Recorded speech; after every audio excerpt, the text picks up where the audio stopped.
Being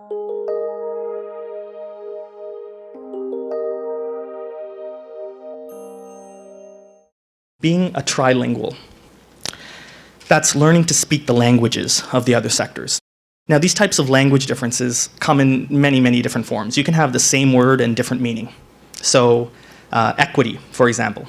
Equity in the nonprofit sector typically means fair and just services provided to all segments of society.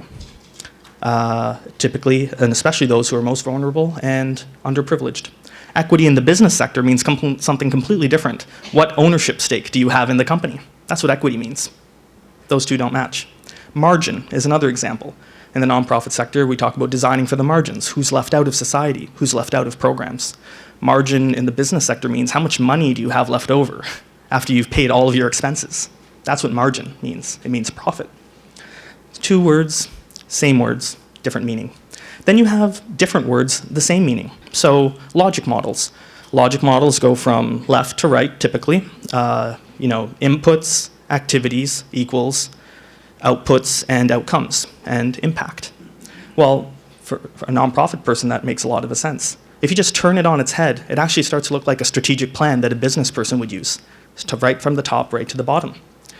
Different words, same meaning. There's one other class, which is where I think a lot of the fun can come, a lot of the innovation can come. It's when you have different words. It's when you have concepts in one sector that don't even exist in the other sector. So take diplomacy, for example. Diplomacy is a word we use in government. But with globalization, with state-owned economies around the world, there's a new term in business world called corporate diplomacy.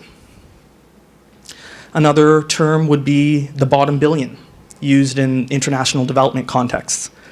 That term is actually being transferred to business as well.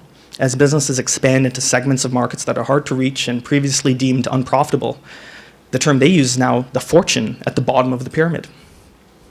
Another term is return on investment. That's a business term, right? But that's actually being manifested in the nonprofit sector quite a bit. It's launching entirely new industries of finance, impact investing, the nascent social impact bond field. And we have this term now called social return on investment. And these concepts that never really applied or existed in other sectors are all of a sudden being transferred.